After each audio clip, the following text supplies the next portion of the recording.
Assalamualaikum warahmatullahi wabarakatuh. Alhamdulillahi wahdahu wa nasara abdah wa a'azza jundahu wa hazama al-ahzaba wahdah. Ashhadu an la ilaha illallah wahdahu la sharika lah. Wa asyhadu anna Muhammadan abduhu wa rasuluh. Arsalahu Allahu basyiran wa nazira. Fa addal amanah wa nasaha al-ummah wa jahada fi sabilillahi haqqa jihadih. Salatan wa salaman ala habibina wa syafi'ina wa zukhrina Muhammad wa ala alihi wa ashabihi wa man sara ala nahjihi wa tamassaka bi syari'atihi ila yaumiddin. Amma ba'd. Alhamdulillah, di hari yang ke-28 kita menyambut kehadiran Ramadan Al-Mubarak. Kita masih berbaki 2 hari untuk sama-sama kita menyambut kehadiran Aidilfitri Al-Mubarak. Satu perayaan yang besar selepas daripada Allah Subhanahu wa taala mensyariatkan kepada umat Islam sejagat menunaikan ibadat puasa. Islam memberi satu tempoh masa, iaitu selepas daripada kita menyempurnakan Ramadan, kita akan menyambut Syawal.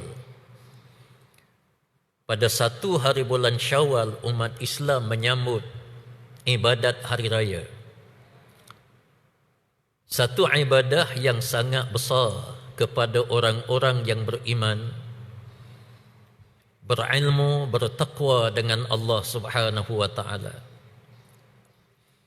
Kalau kita memahami dengan sebaik-baiknya mengapa Allah Subhanahu wa taala mensyariatkan hari raya Aidilfitri setelah umat Islam memasuki madrasah Ramadaniyah, iaitulah pusat tarbiyah Islamiah yang datang daripada Allah Subhanahu wa taala selama 1 bulan. Selain daripada kita menahan diri daripada makan dan minum, kita juga mentarbiahkan diri kita selama 1 bulan. Bagaimana hubungan kita dengan golongan fuqara wal masakin? Bagaimana hubungan manusia sesama umat Islam sejagat, bukan saja di kampung mereka, di negara mereka, tetapi juga membabitkan umat Islam seluruh dunia. Sebab itu Allah Subhanahu wa taala jadikan setelah kita berpuasa selama 1 bulan, kita melaungkan satu syiar yang sangat agung. Allahu Akbar, Allahu Akbar, Allahu Akbar, walillahil hamd. Kemudian kita diperintah oleh Allah untuk menyebut wa hazamal ahzaba wahdah. Setelah kita membesarkan Allah Subhanahu wa taala, mengagungkan Allah, yakni dalam masa yang sama kita menafikan segala kebesaran yang kita miliki. Kebesaran yang dimiliki oleh manusia adalah seketika sahaja. Sama ada kebesaran pangkat, kebesaran di sudut kekayaan, kebesaran di sudut keturunan, dan lain-lain. Semuanya adalah sementara. Adapun kebesaran Allah Subhanahu wa taala berkekalan sehingga bila-bila. Sepatutnya manusia yang memahami perkara ini, mereka tidak takabur, tidak sombong, dan tidak melakukan perkara-perkara yang dimurkai oleh Allah Subhanahu wa taala. Allah Subhanahu wa taala mendidik kita. Setelah 1 bulan kita bermuhasabah, kita beribadah, kita merapatkan hubungan dengan Allah dan hubungan sesama manusia. Hablum minallahi wa hablum minanas. Kita diperintah oleh Allah untuk menyambut hari raya. Walaupun suasana sambutan pada tahun ini, tahun kita dilanda dengan COVID-19, kita masih ada kelebihan.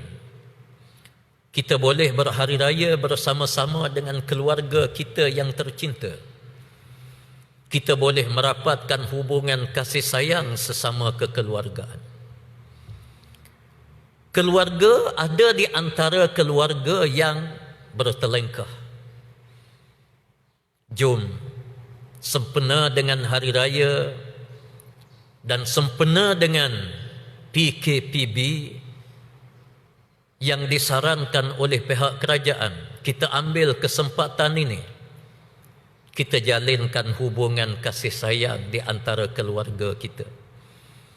Kita saling bermaafan di antara satu sama lain. Apa jua permasalahan yang melanda kita, kita bersama-sama dengan keluarga, seharusnya kita mengambil pengajaran daripada peristiwa yang berlaku kepada Nabi sallallahu alaihi wasallam di sepanjang dakwah baginda. Rasulullah pernah dimusuhi oleh golongan musyrikun di Makkah Al-Mukarramah selama 13 tahun. Jenayah yang dilakukan kepada Rasulullah termasuk percubaan untuk membunuh baginda.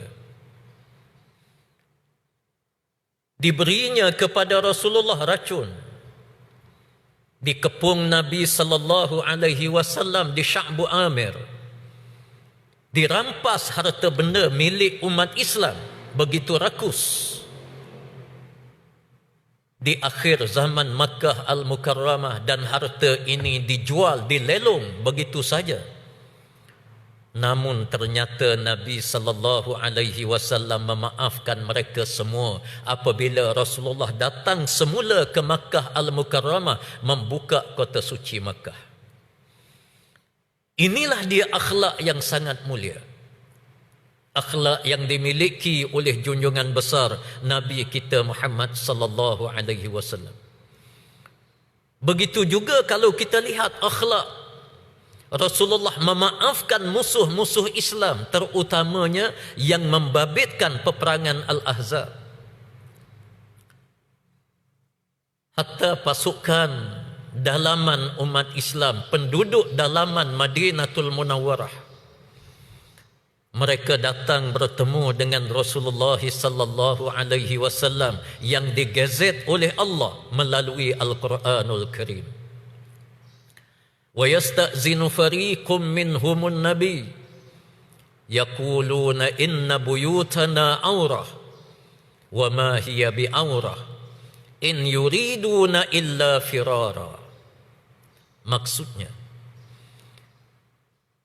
dan mereka ini datang, satu kumpulan bertemu dengan Nabi sallallahu alaihi wasallam, memohon izin daripada Rasulullah untuk mereka keluar daripada Madinatul Munawwarah dengan membawa satu alasan, iaitulah keluarga mereka tidak ada penjaga, rumah tangga mereka tidak ada pengawal.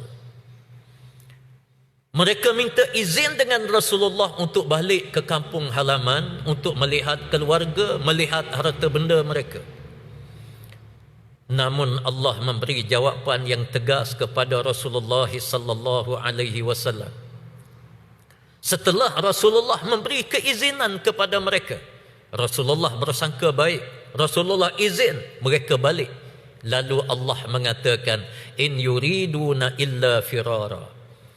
Sebenarnya mereka ini nak lari daripada peperangan Al-Ahzab. Peperangan yang kita sebut setiap kali kita menyambut Aidil Fitri ataupun Aidil Adha. Kita menyebut wahazamal ahzaba wahda. Allah mengalahkan bala tentera Ahzab dengan kebesarannya, dengan keesaannya. Inilah dia kuasa yang dimiliki oleh Allah yang sentiasa membantu Islam dan perjuangan Islam sehingga kepada hari kiamat. Al-Ahzab yang kita sebut apabila kita menyambut Hari Raya Aidil Fitri adalah janji setia kita umat Islam dengan Allah Subhanahu wa taala. Kita berjanji dengan Allah kita akan memperjuangkan Islam ini. Walaupun Al-Ahzab melanda Rasulullah sallallahu alaihi wasallam dan di waktu itu tidak ada manusia yang mengatakan Islam ini boleh menang kecuali orang yang mempunyai pertalian yang sangat erat dengan Allah Subhanahu wa taala. Mereka yang meletakkan keyakinan kemenangan kekalahan milik Allah Subhanahu wa taala dan Allah pasti memberi pertolongan kepada perjuangan Islam. Lain daripada ini, mereka menyangka Islam akan hancur. Kumpulan munafik mereka keluar balik ke kampung halaman. Inilah dia sejarah yang melanda Madinatul Munawwarah di bawah pemerintahan Nabi sallallahu alaihi wasallam. Namun kekuatan semangat yang tidak berbelah bagi yang dimiliki oleh Ansarullah yang dipimpin oleh Rasulullah sallallahu alaihi wasallam di waktu itu, mereka tidak pernah berganjak. Yang Allah Subhanahu wa taala juga gazet di dalam Al-Quranul Karim, minal mu'minina rijalun sadaqu ma ahadullaha alaihi faminhum man qada nahbahu wa minhum man yantazir wama baddalu tabdila. Ada di antara umat Islam rijal, pejuang-pejuang, yakni lelaki-lelaki yang gigih berjuang, termasuk para muslimah yang gigih berjuang, lebih afdal lagi, yang membenarkan janji daripada Allah. Yakni janji daripada Allah, orang yang mati syahid diberi ganjaran syurga oleh Allah. Mereka yakin kepada janji Allah. Mereka berebut-rebut untuk mati syahid. Mereka jadikan perjuangan Islam untuk menegakkan syariat Allah adalah agenda yang paling besar di dalam kehidupan mereka. Faminhum man qada nahbah, sebahagian daripada mereka menyahut janji daripada Allah, mereka gugur syahid. Wa minhum man yantazir, ada di antara mereka yang menunggu giliran untuk bersama-sama dengan Allah, untuk bertemu dengan Allah dalam keadaan mereka sebagai syahid, orang yang gugur syahid. Inilah dia kehebatan, kelebihan yang dimiliki oleh pujangga-pujangga Islam, para pejuang Islam yang berjihad bersungguh-sungguh di jalan Allah Subhanahu wa taala di zaman Rasulullah, yang diperintah oleh Allah Subhanahu wa taala supaya kita sebut apabila menjelma hari raya. Jangan sekali-kali kita rosakkan hari raya yang dianugerah oleh Allah kepada umat Islam dengan adat dan budaya yang bercanggah dengan Islam. Jangan kita jadikan hari raya ini semata-mata kita bergembira lalu kita tinggal Allah Subhanahu wa taala. Jangan sekali-kali kita melafazkan kalimah-kalimah sewaktu kita bertasbih, bertahmid di hari raya sebagaimana burung tiung yang sebut. Mereka tak tahu apa-apa. Kita umat Islam seharusnya apabila kita melafazkan Allahu Akbar, Allahu Akbar, Allahu Akbar, disunatkan di dalam agama Islam ini bermula daripada kita turun di rumah kita, Kita menyebut Allahu Akbar, Allahu Akbar. Datang ke masjid melalui satu jalan, dan selepas daripada kita menyelesaikan solat hari raya Aidil Fitri ataupun Aidil Adha, disunatkan kepada kita balik melalui jalan yang lain. Kita datang ke masjid, kita pulang balik ke rumah kita, kita laungkan Allahu Akbar, Allahu Akbar, Allahu Akbar. Kita bertasbih, bertahmid kepada Allah Subhanahu wa taala dengan suara yang lantang, supaya syiar Islam ini difahami oleh setiap manusia. Islam sebuah agama yang membawa rahmat kepada manusia. Dalam waktu yang sama, Islam mempunyai ketegasan tersendiri. Islam mengajar kepada manusia ada perkara yang boleh kita berbincang, boleh kita berunding.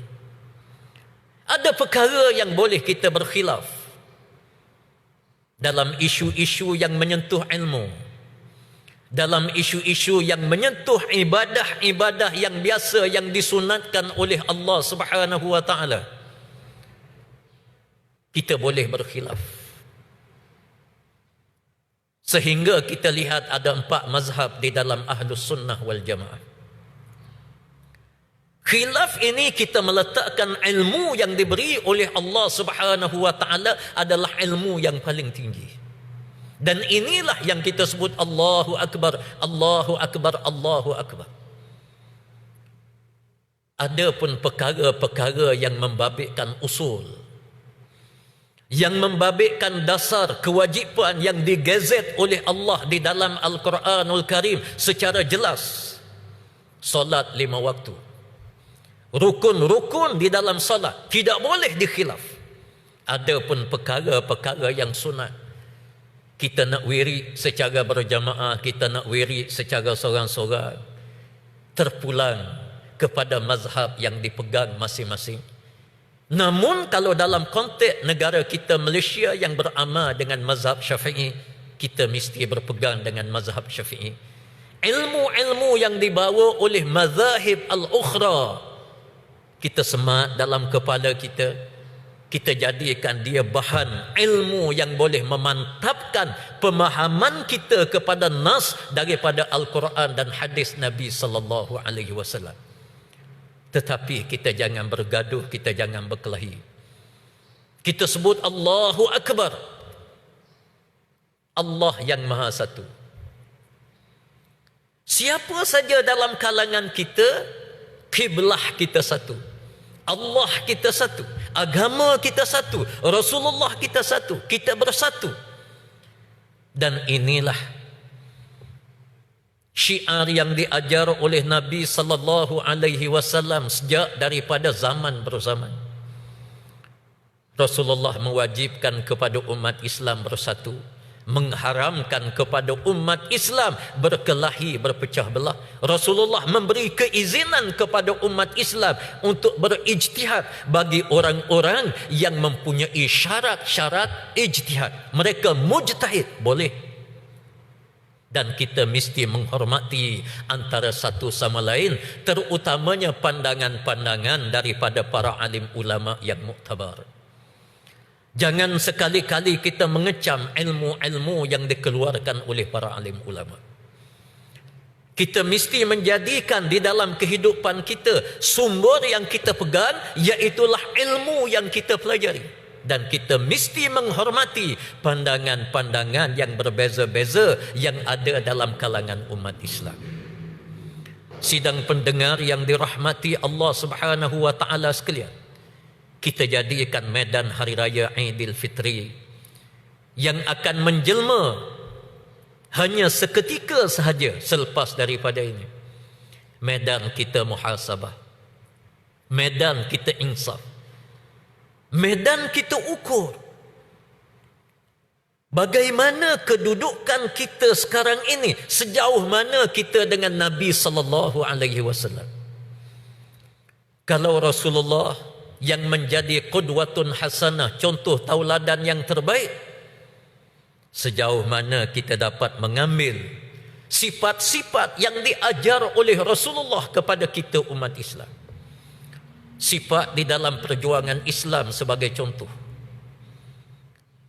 Rasulullah sallallahu alaihi wasallam tidak pernah mengajar para sahabat ridwanullahu alaihim ajmain di dalam perjuangan yang dipimpin oleh baginda kita bersangka buruk kepada sahabat kita yang lain.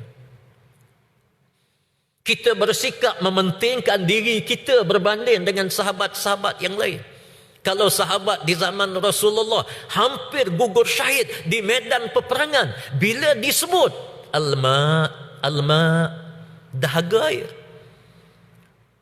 Dalam sejarah yang panjang, bila dibawa sedikit air kepada orang yang hampir gugur syahid, lalu dia terpandang kepada sahabat dia yang juga hampir gugur syahid, dia sanggup mengatakan, tolong bagi kepada sahabatku, dia lebih haus daripada aku. Lalu dibawa air ini kepada sahabat tersebut. Lalu sahabat yang kedua mengatakan, ada lagi orang lain yang lebih haus daripadaku. Ditunjuk kepada yang ketiga, diberi kepada yang ketiga. Yang ketiga mengatakan, ada orang lain yang lebih haus kepadaku. Begitulah seterusnya, sehingga disebut mereka gugur syahid, tidak sempat meminum air kerana mementingkan sahabat-sahabat yang lain. Ini akhlak di dalam perjuangan Islam. Di sudut pengorbanan kita lihat para sahabat ridwanullahu alaihim ajmain berlumba-lumba untuk berada di saf hadapan supaya mereka cepat mati syahid. Kita muhasabah. Kita di dalam perjuangan Islam, kita berada di barisan mana? Kita berada di barisan mana? Hari ini Allah Subhanahu wa taala anugerahkan kepada kita kerajaan. Ada beberapa kerajaan negeri, ada kerajaan persekutuan.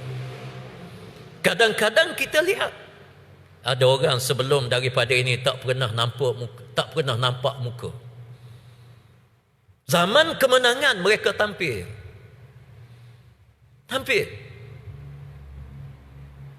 Nabi sallallahu alaihi wasallam mengajar kepada kita, bukan kita nak menolak kemenangan, tetapi Islam ajar kepada kita, kita perjuangkan agama Allah Subhanahu wa taala. Kita sanggup korbankan jiwa raga kita untuk agama Allah Subhanahu wa taala. Dalam perjuangan Islam, kita utamakan kepada sahabat-sahabat yang lain. Bukannya apabila kita mencapai kemenangan, kita berusaha sedaya upaya untuk itu, untuk ini, untuk cari makan sana, untuk cari makan sini. Kita muhasabah bila kita sambut hari raya Aidil Fitri, kita menyebut Allahu Akbar, Allah yang lebih besar. Perjuangan untuk Allah lebih besar. Perjuangan untuk menegakkan agama Allah Subhanahu wa taala adalah perjuangan yang paling besar. Bukan isu cari makan. Sebab itu 2 kali setahun bila kita sambut hari raya Aidil Fitri ataupun Aidil Adha, Allah minta supaya jaddidu imanakum, kita perbaharukan iman kita. Ya, kita manusia tidak sunyi daripada salah dan silap. Kita mempunyai dosa yang banyak dengan Allah Subhanahu wa taala. Sifat yang kita miliki memang jauh dengan Nabi sallallahu alaihi wasallam. Namun perlu kita ingat, kalau sifat kita terlalu jauh dengan Rasulullah, kita rapatkan. Dengan cara kita buang segala sifat yang mazmumah yang ada dalam diri kita, kita jauhkan. Mudah-mudahan insya-Allah satu masa kita akan bertemu titik yang dekat antara kita dengan Allah. Sehingga apabila kita melafazkan Allahu Akbar, Allahu Akbar, Allahu Akbar, sewaktu kita sambut hari raya nanti, ada perasaan dalam hati kita halawatul iman. Kita sebut dengan manis, Allahu Akbar, Allahu Akbar, Allahu Akbar, Allahu Akbar kabira, walhamdulillahi katsira, wa subhanallahi bukratan wa asila. La ilaha illallah wa la na'budu illa iyyah mukhlishina lahuddin walau karihal kafirun. La ilaha illallah wahdah sadaqa wa'dah wa nasara 'abdah wa a'azza jundah wa hazamal ahzaba wahdah. Supaya apa yang kita lafazkan itu menjadi ikrar yang tertanam di dalam jiwa kita, supaya kita bangkit dengan gagah untuk mempertahankan agama Allah, untuk kita membela agama yang sangat mulia, agama yang sangat sesuai dan paling sesuai untuk dianuti oleh sekalian manusia. Mudah-mudahan hari raya Aidilfitri Al-Mubarak ini kita saling bermaafan di antara satu sama lain. Kita saling memahami jiwa sahabat-sahabat kita yang lain. Kita maafkan segala kesalahan, kesilapan yang dilakukan oleh sahabat-sahabat kita. Kita betul apa yang tak betul. Insya-Allah Allah Subhanahu wa taala memberkati kehidupan kita ini, insya-Allah. Akhirnya sekali lagi saya mewakili sahabat-sahabat ahli-ahli jawatan kuasa Dewan Ulama PAS Pusat. Sekali lagi kami merakamkan berbanyak-banyak kemaafan kepada seluruh umat Islam dan masyarakat bukan Islam sempena dengan kehadiran Hari Raya Aidilfitri Al-Mubarak. Dan kami merakamkan ucapan selamat Hari Raya Aidilfitri, maaf zahir dan batin. Kullu am wa antum bi khair. Mudah-mudahan Allah Subhanahu wa taala menerima segala amal ibadah yang kita lakukan selama 1 bulan di dalam bulan Ramadan Al-Mubarak, dan mudah-mudahan ianya akan menjadi bekalan kepada kita semua apabila kita bertemu dengan Allah Subhanahu wa taala suatu hari nanti, insya-Allah. Allahumma rabbana zalamna anfusana wa illam taghfir lana wa tarhamna lanakunanna minal khasirin. Rabbana wa tub alaina innaka antat tawwabur rahim.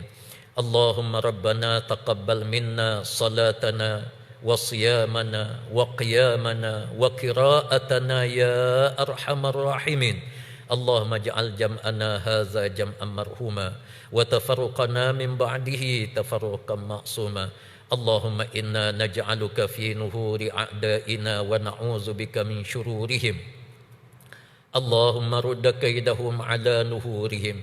Allahumma baddid syamlahum wa farriq jam'ahum wa shattid kalimatahum wa zalzil aqdamahum wa sallit alaihim kalban min kilabik ya qahharu ya jabbaru ya muntaqim. Allahumma ya munzilal kitab wa mujriyas sahab wa hazimal ahzab ihzimhum wansurna alaihim ya rabbal alamin.